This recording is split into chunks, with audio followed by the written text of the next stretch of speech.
Hello, everyone, and welcome to episode 5 of Bitter Reds. I am, as always, joined by my good friend beside me, Adam Quinn, aka Thumbaldinho. How are you, Adam?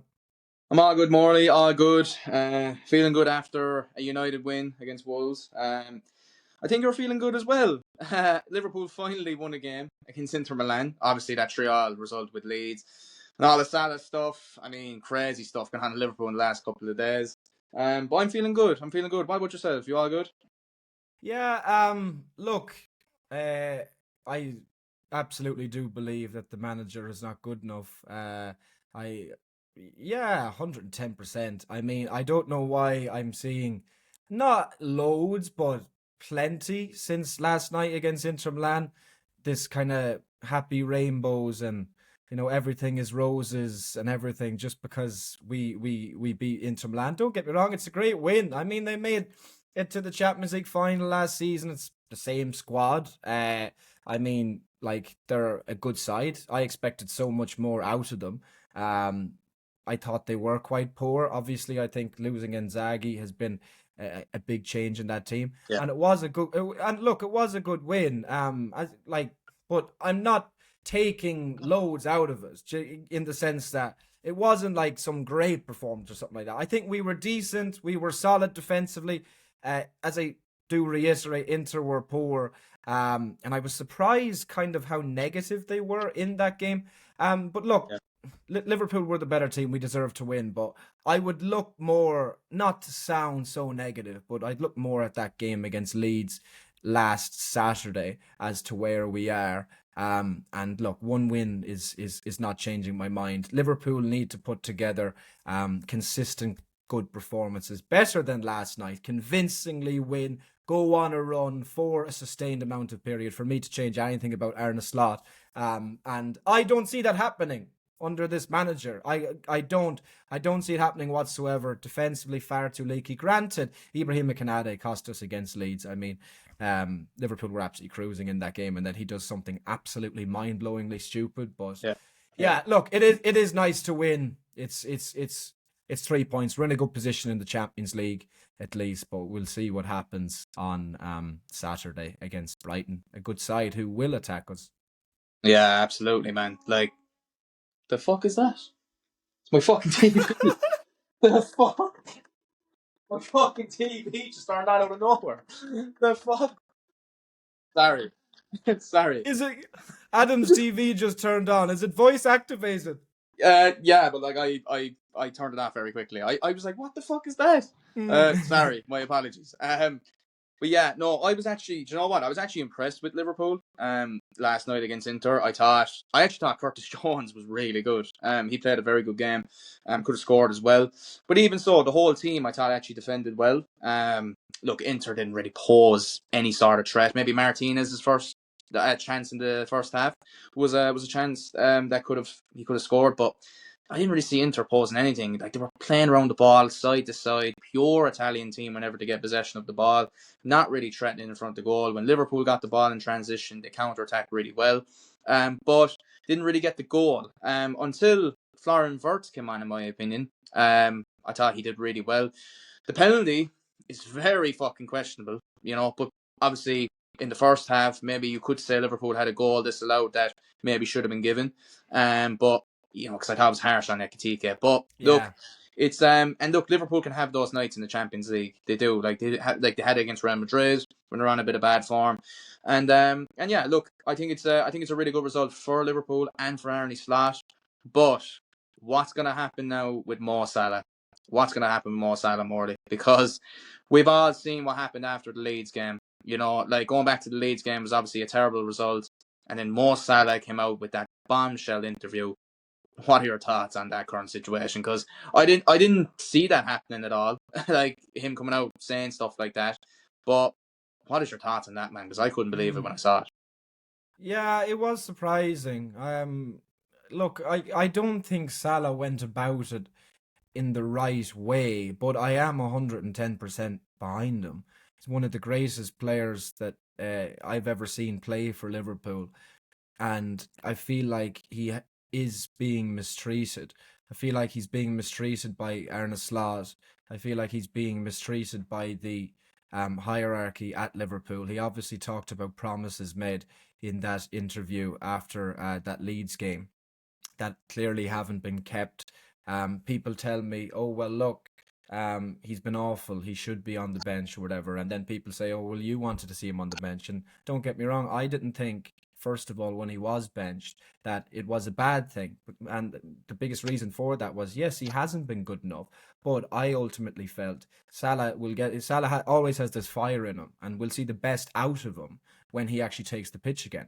But he's not been played at all. He's not been played at all. He's not even being brought on in these games. It's honestly, it honestly boils me blood. That should not be happening whatsoever. And then the people, especially who talk about, well, as I just previously said that, oh, he hasn't been good enough, so he should stay on the bench and he should just get over it and try to do better or whatever. Well, he can't if he's not playing. But I would say in rebuttal to that is somebody like Cody Gakpo. He's a good player, but he has been just as bad this season amongst other players. Alexis McAllister, who I absolutely love, he's been awful this season.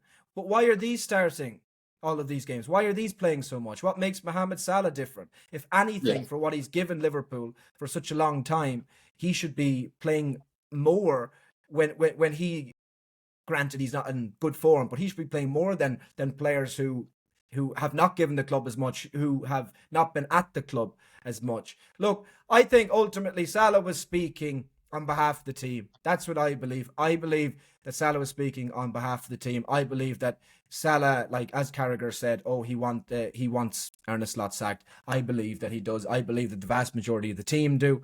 I believe that they don't believe in him tactically anymore, and I think it's inevitable. It will happen. So I don't blame Salah whatsoever. And he better be back in that squad on Saturday, and he better be back playing, and he better not leave the club in January, because if they do, Arne Slot and that fucking hierarchy at Liverpool Football Club, there'll be fucking riots. There'll be fucking riots on the streets of Liverpool. I've absolutely no doubt.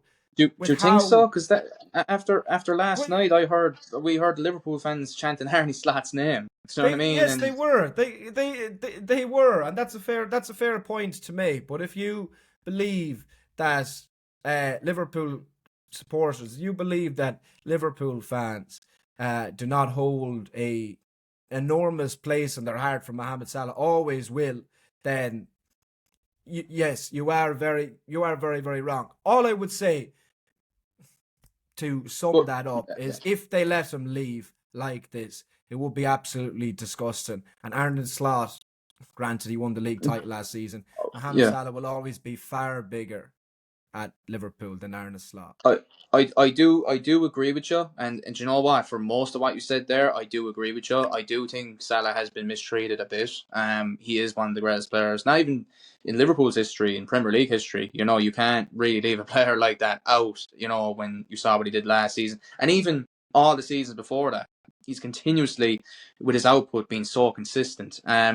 What I will say is devil's advocate. I will play devil's advocate because obviously I'm not a Liverpool fan, thank God.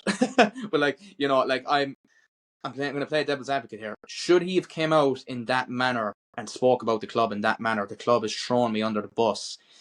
He's done this a couple of times, Morley. You know, remember Southampton where he came out and was, applauding about it with the contract, and then he said something about if I speak there will be fire or like something like that. I think he said that. I don't know if it was the Southampton game, but he said that for another game.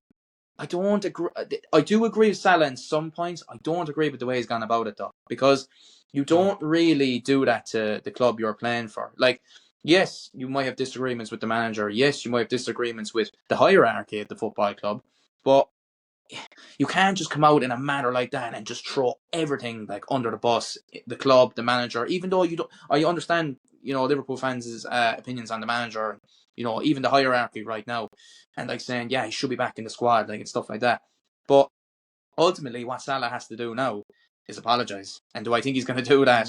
Now, I know people will say he probably shouldn't, who agree with Salah, but ultimately that's probably why he has to do to probably get back into the team. Because you say, if he doesn't be in the squad, I don't think he's going to be in the squad Saturday morning. I don't. Well, I'm not sure. I mean, we will see. And I know a lot of people are talking apologies and stuff like that. And to be fair, I do take your point that uh, he's done things similar to this like in the past. As I said, I don't think he was completely right in coming out in the way that he did. But what I would say in his defense is that I feel like it was the only way that he felt that he was actually going to be properly heard, as to how he's being treated currently at the club and his current situation and potentially even the situation behind the scenes that we're not seeing. So look, I mean, it will be interesting. It will be interesting Saturday to see if he's there or not. But Yeah. he better be. He better be. And as I said, I mean, he better not be leaving in January, because if they let him go like that, it would just be absolutely despicable. But Actually joined United. joined He United. joined. Imagine like in Well, January, just fucking 1st of January, bang, Salah, come over to the rebuilding United. oh yeah, For one season. re re re rebuilding after one Well, it's win. looking good now. You were It's calling looking for good him now. out last week, would you I still stop? want them out. I still want them out. All I still right. want them out. Look. To be fair, look, it's a good win. Look, if you win 4-1 in the Premier League, it's a good win. But that Wolves team, oh my God, they could be the worst ever. I'm gonna say this right now, okay? And this is gonna be an early prediction. Wolves will get less points than Derby did in 07-08. I'm sorry now, okay? The standard and the quality I saw of Wolves compared to the last couple of seasons when they had Neto, Cunha, Raul Jimenez, even Adama Traore and players like that in past seasons, is so low. Like, they are crap. They're shite. They're terrible. And like, even the way United conceded at before half time, I was like, we actually conceded to this Wolves team. Do you know? But luckily, we won 4-1 and got the good result. I thought Mason Mount was excellent. He's been on the form of his life at the moment at Manchester United this season. Setback after setback with injuries, doing really well. Bruno obviously had a really good game. Hopefully he can, create some bit of consistency for himself and, help us to get more wins and stuff like that. But look, it's Wolves. I'm going to judge us against Bournemouth. I'm going to judge us against Bournemouth on Monday night. Because Wolves, I could say so much about that Wolves team. They're absolutely fucking useless. They're harmless. Yeah. Honestly, look, 4-1 win, great win. Judge it on Monday against Bournemouth. Yeah, 100%. That's fair enough. And obviously, Bournemouth haven't been on great form the last while, but they do have quality, and that is going to be a tough game. Anyway, obviously talking about Aston Villa beating Arsenal. Fair play, Adam. You predicted it. You predicted 2-1. You predicted 2-1. I predicted 1-1. We were both thinking that Villa were going to take points off Arsenal there, and they completely deserved it. They were the better team that game for the majority. They created the most chances, all the good chances. They were the team pushing massively in the second half when Arsenal looked happy enough for a draw, pushing for the win. And I think there's two questions now that come out of that result. One, are Arsenal going to bottle this league after basically being given a home run this season? But the second question, are Aston Villa title contenders? What's your thoughts on both of those? But starting off with, are Arsenal going to battle it again for a fourth year in a row? Yes, they will. Yes, they will. I don't think Arsenal are going to win the Premier League. I said it. I think Manchester City will win the Premier League. Phil Foden is on fire. We saw what happened the last time he was on fire in a Premier League season. He was unbelievable in that 23-24 season. And obviously, Arsenal battled it, and City won it. I don't see Arsenal winning it. I don't. I just don't. Like, they do this year after year after year. Arteta is getting sacked next season. I'm coming out with these statements now because I'm sorry, it's going to be the same old bullshit that happens every single fucking year. I'm not hearing it. Oh, we have the best defense in the league. Yeah, that went well on Saturday, didn't it? Yeah, that went well on Saturday. Yeah. Oh, well done. Yeah, well done. Has that defense won any league titles yet? Oh no, you haven't. You haven't. Champions League. Oh, we've won our first 5 games. Yeah, you did well in the group stage last season, the Champions League. Oh, look how that went out. You got knocked down in the semi-final to the team that ultimately won it. Yeah. They're over. Well, no, I won't say they're overrated, but they're like Well, if they can't win a title, really they are, aren't they? in They're terms, definitely in terms of overrated. last seasons, yeah. Yeah, I mean they're definitely overrated by their fans. I still think Arsenal will win the league, to be quite honest, just because that sissy defense is just very, very weak. But They're not bad defensively. I don't know. I think they're there to be got at defensively. They are there to be got at defensively. And just not to go off subject, but it just says everything you want to know about Arne Slot, that he set us up defensively at the Etihad when their biggest weakness is their defense. So yeah, fair play, Arne. Well done. But look, With Villa, I yeah. do. Well, yeah. Look, I do believe that Arsenal still will, just because, look, as I say, it's a home run. But I will say, and I was saying this to you earlier, and we've said this for so long. You talk about Foden there. You talk about Haaland. Like, obviously, Haaland's a robot. He'll do what he does anyway. But when Foden kicks in, that's a different team. So going forward, City. Oh man, City can definitely score more goals than maybe they're conceding the other end. Kind of what they did against Fulham.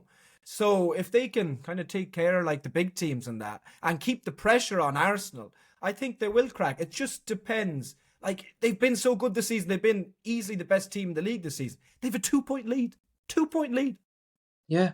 Yeah, and you have, like you mentioned there about Aston Villa, they're title challengers because they're only, three points behind them? I mean, 3 points. Aston Villa, like, at the start of the season, you were thinking, oh, they're probably going to have a poor season. I don't think they scored in their first three games, was it? Four, I think. 4 games, do you know what I mean? Like, and now they're in the form of their life. Scoring goals for fun. So, Aston Villa could pose a threat. I don't know. They'll definitely won't win the league, but they could definitely pose some sort of threat. I mean, to be honest, the guy who actually scored the goal, I'm just gonna shout him out, right? He won't know who I am. but Buendia, like this guy this season has come up with some clutch goals. I read him a lot, even as a player. Yeah, good player. He's really, really good. Do you know? And even Morgan Rogers, Watkins is starting to play well again. Just needs to get a few goals. Look, why can't Aston Villa challenge? They can pose a threat. I don't think they'll win it though. No, I'm similar. But I would say is funny things can happen. I don't see Aston Villa. I don't see Aston Villa in a title race. But funny things can happen in terms of, obviously, you look at Leicester and that back in, which is a complete anomaly. And look, I think everybody, it was poor that season, bar Leicester, like literally everybody. But look at, obviously, certain teams that you don't expect to be there, that they have no expectations, they have nothing to lose, so they're always a dangerous animal. And I think Villa's biggest challenge now is from here to Christmas and into the new year. Can they sustain this kind of form? 10 wins out of the last 11 Premier League games. Can they sustain this kind of form now, being up there consistently? And if they do, belief grows and stuff like that. Who knows? But they are a very good side. Unai Emery, by the way, must be getting a shout out as well, because he's a fantastic manager. He's a brilliant manager. Arsenal fans have the cheek to say Arteta is better than him. Are you fucking okay in the brain? Absolutely. Like, seriously. Unai Emery is one of the most underrated managers in the world. He's so good. I would love him at Man United. I agree. So good. Yeah. I agree, and I think it says everything about Arsenal that the one club he really didn't have like big success at was them, because they're just losers. They're just losers. It's as simple as that, and that's the mentality that they have. Exactly, they talk about Spurs. It's the exact same thing. Spurs are ruling Thomas Frank, who's a really good manager as well. It's the loser mentality, the bottling. But anyway, look, we'll see what happens anyway at the weekend. But we're going to get into our main topic of this episode. So we asked you on TikTok and on Instagram for your hottest football takes, so that myself and Adam could sift through as many as possible and pick out a few to debate on this podcast episode. So we're going to do 2 each. So I have 2 picked, Adam has 2 picked, and we're going to debate them for a few minutes. Thank you very much for all your comments, by the way. And yeah, we're going to have more of this stuff coming up in the future. Adam, you can go first. Let's go. Right. The first one, and yeah, completely agree with everything Morty said. Appreciate every comment that came into us for this topic. First one, KJL.1812 says, the treble-winning Manchester City team is the best Premier League team, or best Premier League title-winning team of all time. I disagree. I think there's 2 potentially better. 2 maybe. But they're definitely top 5. Definitely top 5. You know, yeah, I mean, they're I think they'd have to be top 3, but do you know what I would actually say? I would say, look, to be fair, winning the treble, obviously winning a Premier League and a Champions League, you know, regardless of another cup, winning that double even in a season is absolutely unprecedented. But for me, I would say the Centurions were a better team.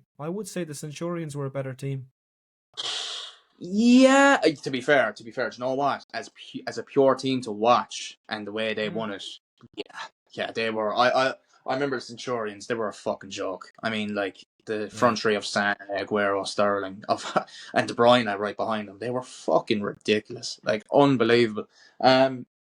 I just think what I would say to argue that is winning those 3 trophies. Like, I know if we're talking purely Premier League, then yeah, probably Centurions probably take it in my opinion. But I just think, like, to win those 3 trophies is just, it's, as you said, unprecedented. It's ridiculous. Do you know how much it takes to win all 3 trophies is unbelievable. Do you know, it's the same with the United treble winning team. Like, the way they won the treble in 10 days, you know, it's always talked about. And this treble winning team that Manchester City, you know, had is still talked about in my opinion because of how good they were. Like, you look at Haaland, how good he was that season. You look at obviously Rodri, how good he was. You look at John Stones, who was playing midfield at times. You know, he was one of the best players in the Premier League that season. I don't think personally they are. I would argue 2 teams.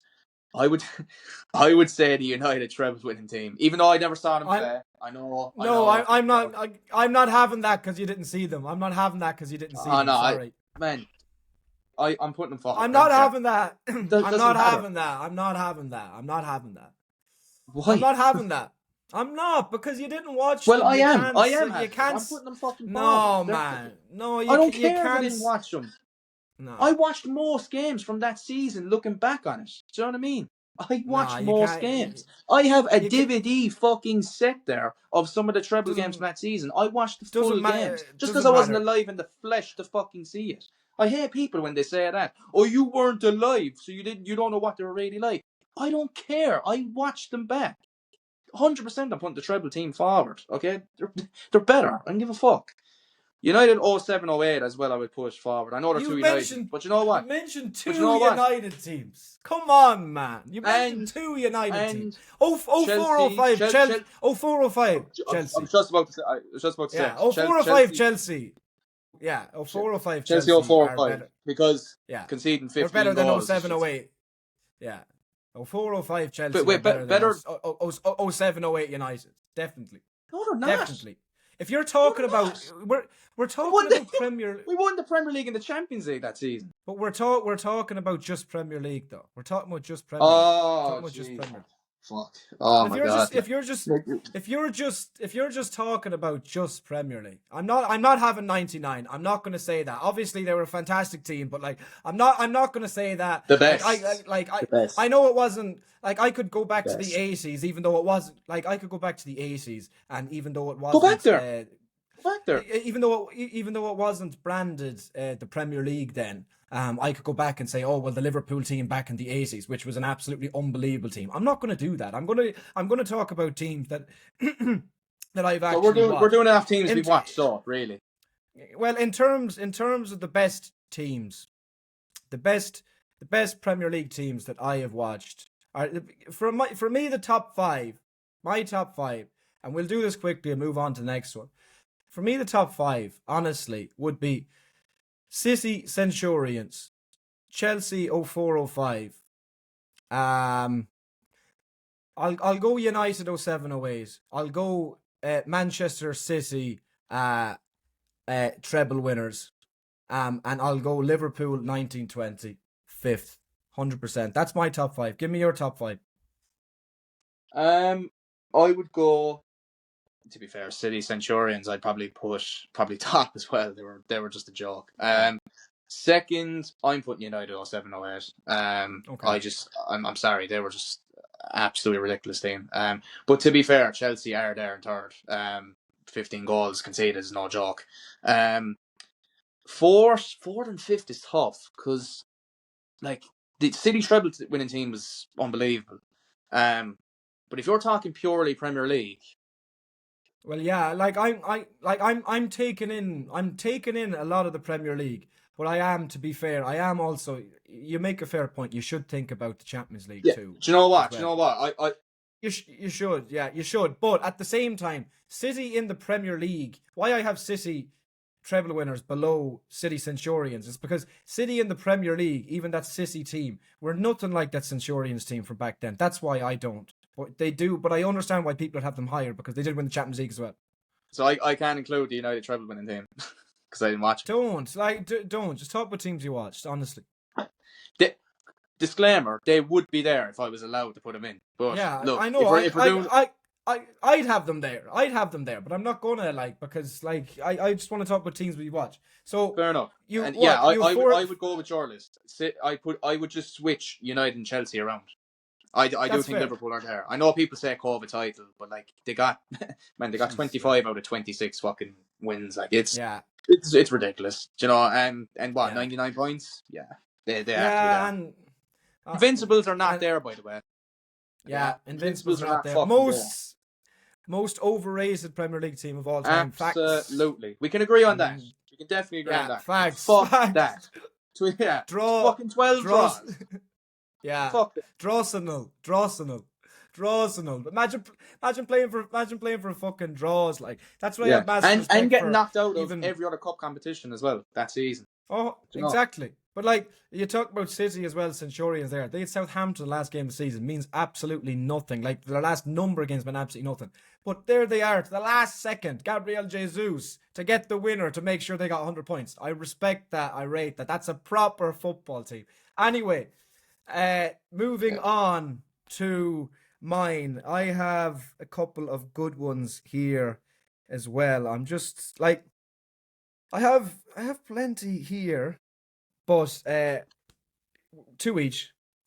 So shout out to Dr. Das Taub on TikTok. It's Dr. on TikTok.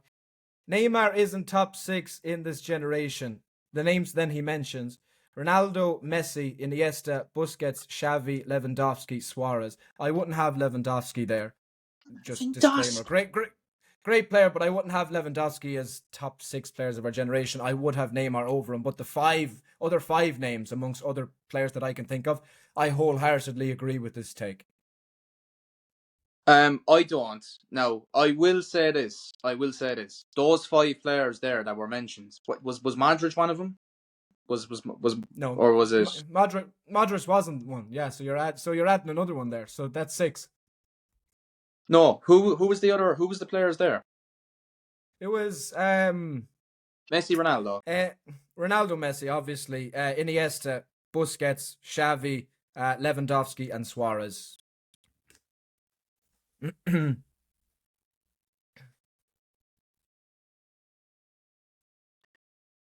I just love Neymar, man.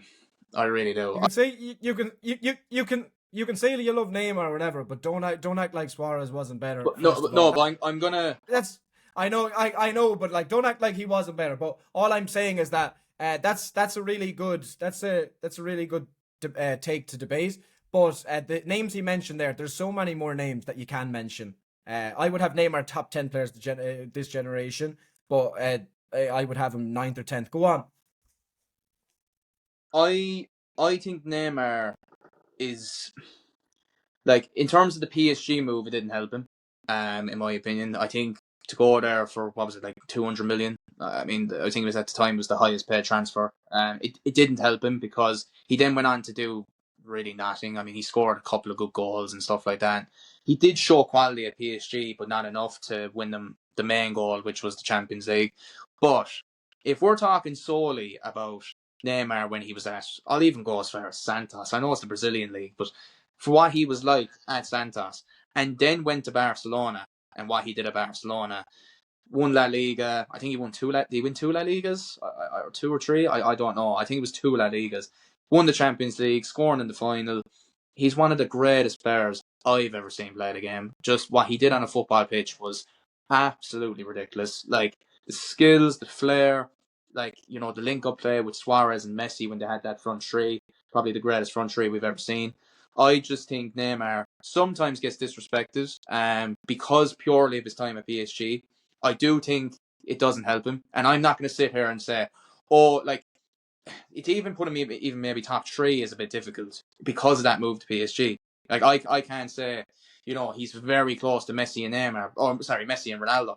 But there was one point when he was at Barcelona where I believe he was definitely top three players in the world at the time, Yeah, without that's question. fair. Absolutely. Yeah, that's fair. I don't have a problem with that. I do think he is overrated by some. Definitely. I think he was an absolutely fantastic player, great to watch. But I seen some comment there earlier on in terms of hot takes talking about all the flair and the technical ability and all of that. And I think that is something that put him into conversations aesthetically how good he was to watch. That he put him into conversations that he shouldn't be in. For example, like I mean the players I mentioned there were all certainly better footballers. You mentioned obviously there going to PSG didn't help him. That's his own fault. He picked money over actual football.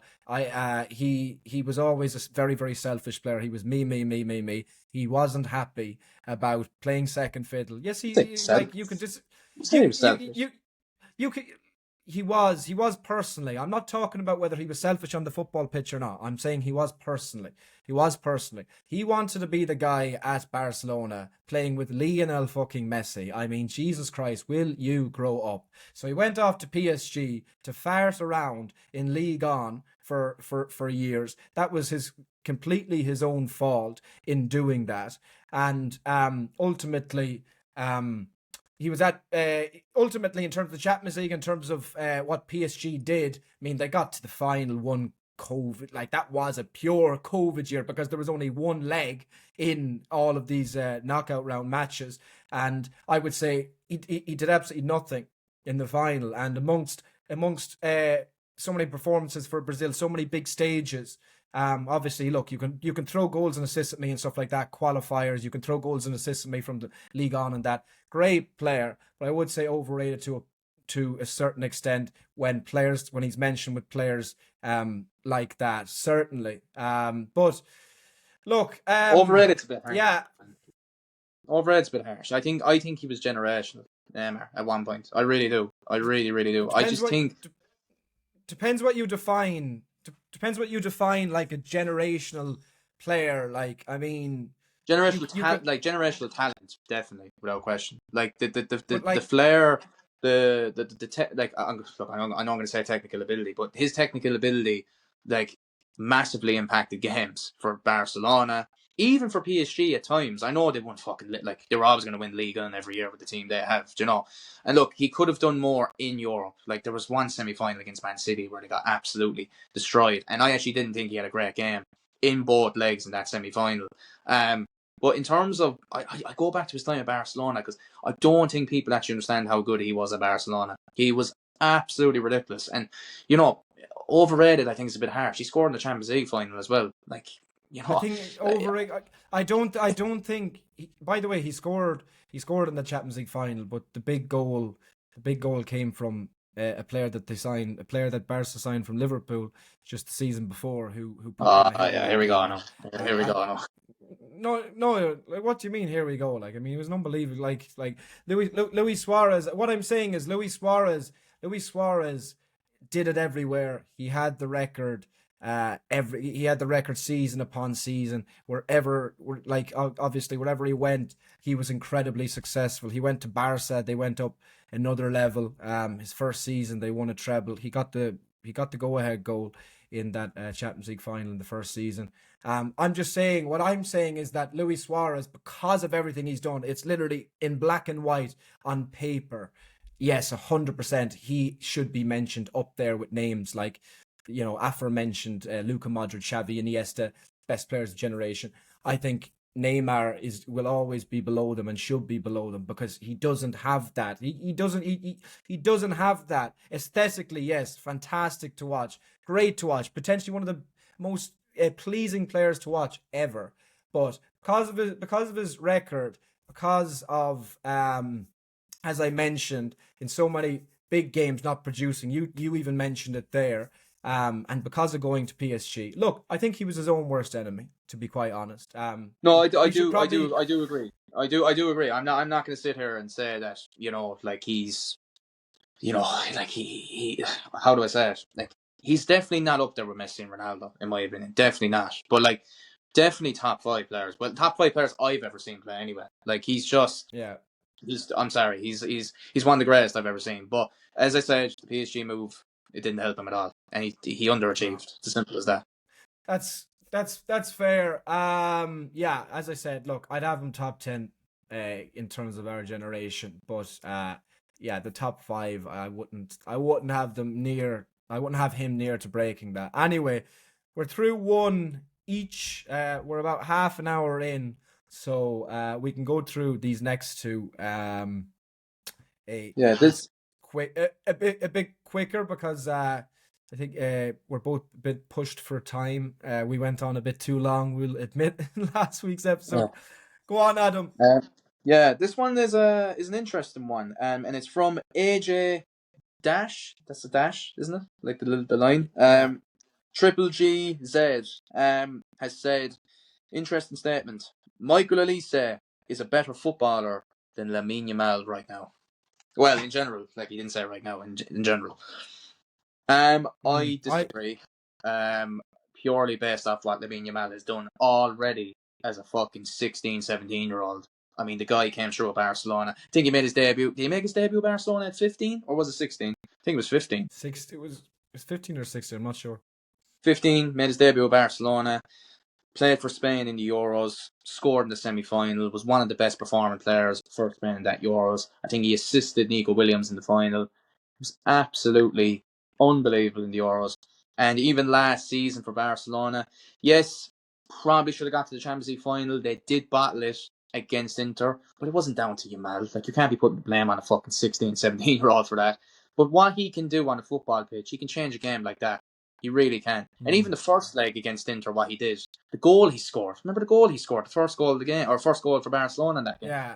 Unbelievable. No, what he can do. What he can do by himself is unbelievable. He can change a game like that. He's one of those players going forward into the future that, for me, is definitely going to be a Ballon d'Or winner. He's one of the best talents we've ever seen. Generational talent. And I really can't wait to see what he does in the future. What I will say is about Olise, he is a good footballer, though. Really good. Yeah, I think it's a fair debate to have. I actually would say I think they're on a similar level right now. I actually would say I think Elise is a better footballer right now. I think he's a better footballer right now. Really? I do. I do, because I think even as you watched there against Chelsea in the Champions League, I think even you watched the second leg against Inter Milan in the semi-final last season. Yamal is still a kid. He's still a boy. Like, you know what I mean? And he's still this very, very skinny guy. Do you know what I mean? I think in terms of a physical point of view, Elise is so athletic. He's so built up. He's so strong. Like, I think you watch what he's doing at Bayern. Granted, you might say Bundesliga isn't a great league. Well, I think if you look at La Liga now and you compare it, some of the results they've had, especially in Champions League, you'd have to say the same about La Liga.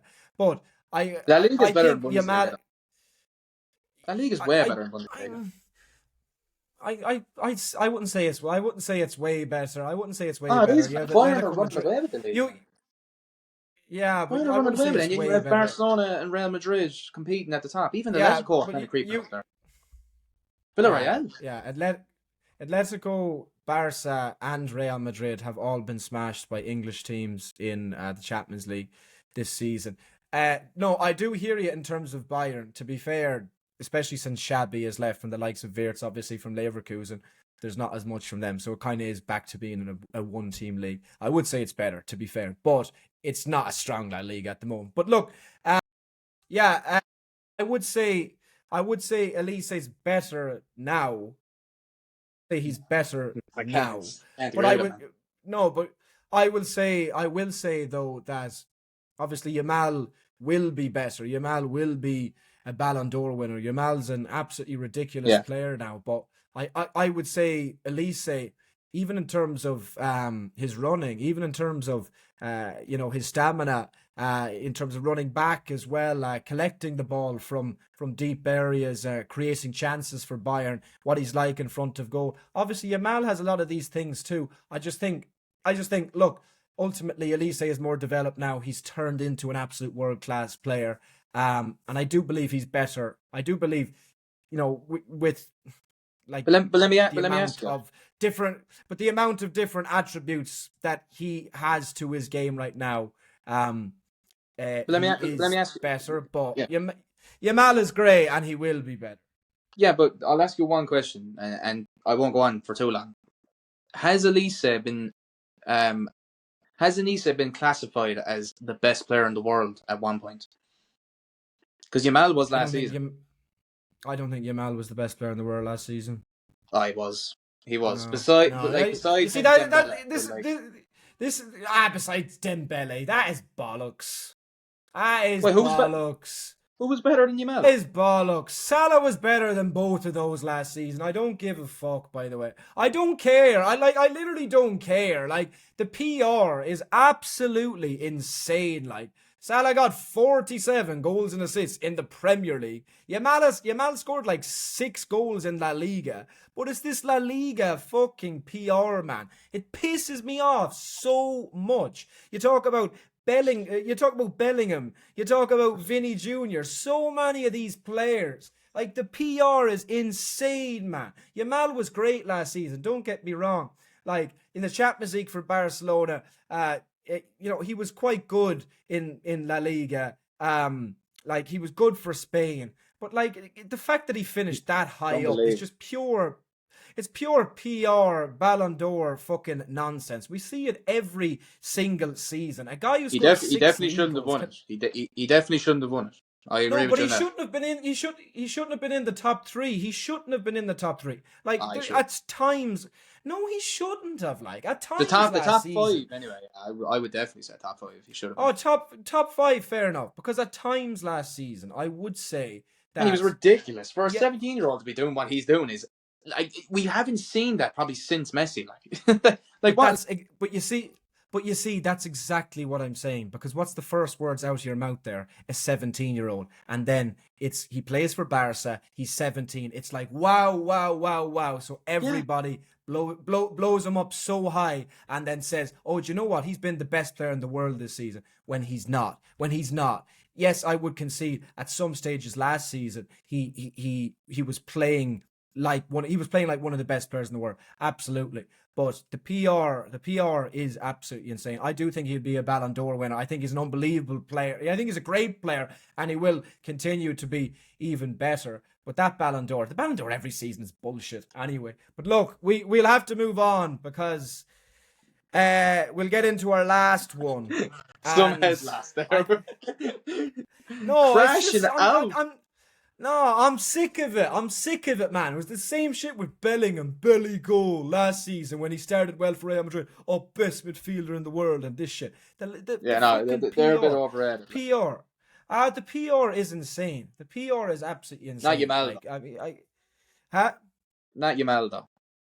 The rest of No, them, his yeah, his not Yamal. PR his No, Yamal is great, but he does have unbelievably high PR. He was like to even think he was that close to Ballon d'Or last season was crazy. Like, look, a guy who scored 6 league goals cannot be that high in the Ballon d'Or. Yeah, if you're a Luka Modric or a midfielder or something like Fair that, enough. where you like the main part of your game is not output. Fair enough, but Purely based off Yamal. trophies, though. That's why Madrid won it. Purely based off It trophies. is. It is. But to be fair, he was unbelievable for every He team that was. He season, was. obviously including Hrvatska, Croatia, the great Croatia. Anyway, Yeah. last one we have. This is really this is really good. This is wild. We'll only spend 5 minutes on this because we're 45 minutes into it, and we still have to go through our predictions for the weekend. We'll go through that quickly. Yep. Cristiano Ronaldo. Sorry, Oh I should actually God. mention. This is from Vromas Guda. I don't have a clue what that means. Vromas Guda on TikTok. Hot take number 4 says Cristiano Ronaldo is not even top 3 players of all time in terms of pure football ability. I think that's absolutely ridiculous. What the fuck are you talking about? Like, what's his name? What's his Uh, name? Vromas Guda. Yeah, Roma's good at. You haven't a fucking clue, bud. You haven't an iota of what you're talking about, bud. A notion of what you're talking. Like Ronaldo. I'm definitely bringing it back to his United years because in Real Madrid years, it was at the start. Even Real Madrid years, at the start of his fucking Real Madrid career, he was one of the best, probably the best player in the world, along with Messi. Do you know what I mean? But when you go back to 07, 08, or even 06, 07, 07, 08, 08, 09 with United, he was the best player in the world. He was. And his technical ability was on show every week in the Premier League. You saw how good he was on the fucking ball, turning defenders Yeah. inside out. Fucking ridiculous. You know, and then you saw what he was doing at Real Madrid. Because he got a knee injury, he had to redevelop his game. You know, and he redeveloped it by becoming a striker. You know, and still, by the way, if you look at what he was doing as a striker, not even purely with goals, with his hold-up play, his movement, by the way, wow. Like, Yeah. I know that has nothing to do with technical ability, but still, he's still, without doubt, in my opinion, the best player of all time. You know? Like, we can Yeah. talk about his output and stuff like that. But even when you go back to his early years, his technical ability was one of the greatest we've ever 100%. seen. Oh, man. Yeah. I'm not having Yeah. that, man. And like for me in terms of what I've seen, two players, like there's two players that their footballing ability is way above everybody else. That's Lionel Messi and Cristiano Ronaldo. Now I would Yeah. say, I would say Messi's overall technical ability is better than Cristiano Ronaldo. But for me, I do think Cristiano Ronaldo, I do think Cristiano Ronaldo is a better player. As you said there, Adam, how adaptable he has been throughout his Yeah. career, playing anywhere across that front line. I mean, even in his in kind of the older part of his career, playing as an out and out number 9, and as we see for Portugal, as we see for Juventus, played in every big league basically. Only few players can do that, by the way. Adapt their game. 100%. You And know? he's played in every top league that any top player should. He's proven himself and been successful, been fantastic in all of these leagues. And like what you didn't mention there as well, Adam, like how good he is with both feet. His technical ability is has always been so underrated. But Ronaldo's always obviously been quite big. He's a tall guy. He's a lot bigger, say, than somebody like Messi. So for me, it's the bigger you are, I think the tougher it is to have really, really kind of top quality Yeah, but technical ability. they're talking about technical ability, right? Like, We're what talking about about like football ability. So yeah, But, in the yeah, yeah football in ability. the But like, what about technique in general? With his technique when he shoots and the way he scores goals, like yeah that's to do with technical ability, in my opinion, with your yes technique. yes Like, I oh yeah don't get that. Like, oh, technical no ability, or step overs, or little elasticals, or fuck. No, no, no. what he did when he was coming through at Man United and the start of Real Madrid is one of the best, nearly besides Messi, the best player we've ever seen. I don't care what anyone Yeah. says. That I've ever seen Hun- anyway. I know people back in the day would Yeah. say different. Yeah. Do you know? No, but yeah, 100%. I mean, from day one to from day one to today, I mean, technically how good he is. And as I said, I think it's an attribute of Ronaldo's that gets so underrated. And you make a great point there, Adam, talking about his shooting and like even from free kicks. Look, this is all Ridiculous. technique for Ronaldo. Like for me, Ronaldo is the best shooter of a football I have ever seen, regardless of Yeah. either foot. Yeah. And he is the best footballer I've ever seen to head a football. So that there are two, yes. So and his leap, his jump. Like I mean, like remember that goal for Juventus? Like I mean, that's just one, by the way. But like these are all He things jumped that about come 10 foot into. in the air. He did and stayed in the air. But like Yeah. these are all things that come into football ability, technical ability. Oh, football ability, technical ability. Yeah. Shut up, whoever said that. Shut up.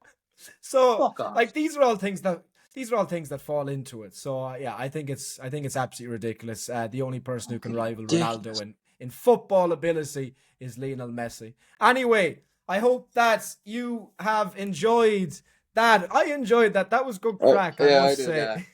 Yeah, I lost the did. head a couple of times, but look, it happens. It fucking happens. Fucking That's hot just- takes. that- Fucking oh man. Hot takes, hot We'll do more of takes, these. hot head. Yeah. Yeah. But anyway, look, we'll fly through these. I know you have plans this evening, and there's a couple of things I'd better do actually after this myself. Saturday we're on to match day 16, game week 16, the Premier League. Just go through these quickly. Chelsea at home to Everton, 3:00. 2-0. No, actually, Chelsea are in a bit of bad form. I'm gonna go 2-1 Everton. Ooh, I'm gonna say Go ball 1-1. again, I Borley. quite Go fancy. ball again. 2-1 Everton. I quite fancy a draw there. Everton are tough to beat, and as you say, Chelsea are in bad form at the minute. And Everton picked up a few good results lately. Liverpool at home to Brighton, Saturday, 3:00. Oh, this is tough. Because that's a good win against Inter Milan. It is. I'm gonna go 2-2. I'm actually saying the same. Really? Yeah, I think Brighton are a good side. Hurtsler's a good manager. They've good options there. They're good going forward. They will attack us. I think we will concede a goal or two.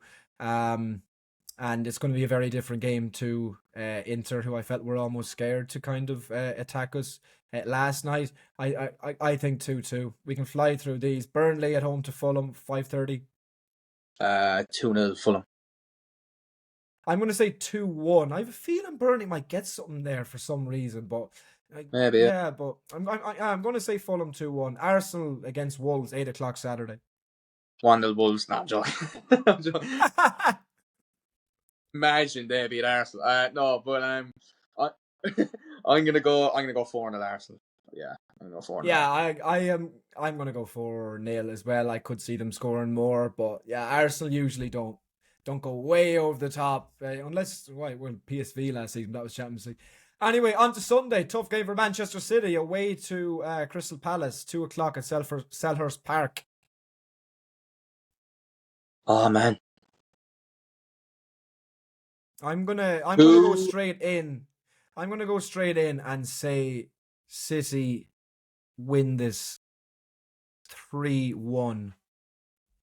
2-1 Crystal Palace. I don't know. I just feel like City are cooking at the moment, especially going forward. And actually, yeah, that's a bit Palace are good. hypocritical of me to say when I think City are going to win the league. Fuck it, 2-1 City, 2-1. I'm having a mare, man. I'm having an absolute mare. Lads, he changes his mind like he changes his fucking clothes. Oh, I love it. Big game, 2:00 as well on Sunday. We have the Tyne Derby, Sunderland at home to Newcastle. I think Sunderland win this game. Up the Mackhams. I think Sunderland win this game. 1-0. 3-0 Sunderland. Oh, I love that. I'd love to see that. I think they're Newcastle gonna fans. fucking batter Newcastle. I do. Newcastle fans think they're so good and they're like 12th, but yeah. They're cat. Genuine, they're shite. Like, it's a weird one. It's basically like Yeah. Voltamad and a couple other players. Apart from that, they're all shite. And then they're saying like, "Oh, we won in this Isak thing and stuff like that and everything." Even though we're absolutely awful, yet we're still above you, you fucking idiots. Anyway, Sunderland. Sunday 2:00. Nottingham Forest at home to Spurs. I'm going straight in here and going to say Forest win this game, 2-1 Oh, I'm gonna go at home. You said 2-1. I'm Yeah. gonna go 1-1. Fair. West Ham, Aston Villa. I'm gonna say Villa edged that. I think it'll be close though. I'm gonna say Villa win that. I'm gonna say Villa win that 1-0. 2-0 Villa. Fair.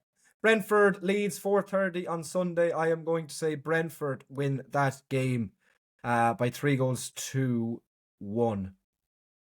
Oh, I don't know. I think Leeds are on a bit of form though. I'm gonna go. Yeah. I'm gonna go. Maybe. No, I'm actually. Joe, what? I'm gonna go Brentford 2-0. I think Leeds will fall off. Look, I really like Leeds, but I still feel like Farke is not good enough for the Premier League. They've got a couple of good results. Look, I mean, Ibrahim Kanade gave them a draw last Sunday. They should have been well beaten, but Brentford are decent at the moment. They're well coached from Keith Andrews, so I think they should win that. And their home form's really good this season, especially Brentford. Anyway, last game, Monday 8:00. I'm going to go straight in. United versus Bournemouth. I'm going to say this is going to be a 1-1 draw. Yeah, our form at home hasn't been great. I'm gonna go 2-1 United. Fair. I think we'll Yeah, it's gonna be very Bournemouth tough. have been decent at Old Trafford. Bournemouth have been decent at Old Trafford the last while. And they're desperate for some points there. They should have beaten Chelsea out the gate last weekend. They missed a lot of chances.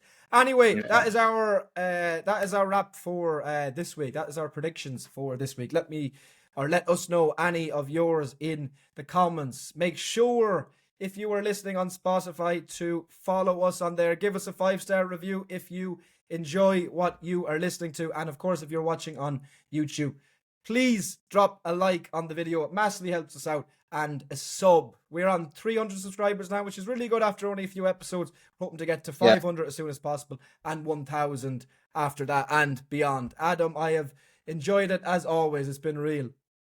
Yeah, it's been good. I lost my head a couple of times with the hot takes, but look, that was always going to happen. I really enjoyed it though. Really good episode, this one. And again, lads, appreciate the support from every single one of you.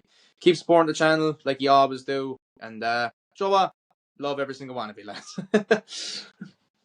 Absolutely. And me both. Me too. Likewise what Adam said, both 110%. Thank you so much for all of the support, and onwards and upwards. We're going to, as I said during the middle of this episode, we're going to be doing so much more, asking you for different bits to tie into our content as well. So make sure to keep an eye out for that. Anyway, we will see what the next week brings of football. Thank you very much, everyone, and we'll see you then. Cheers.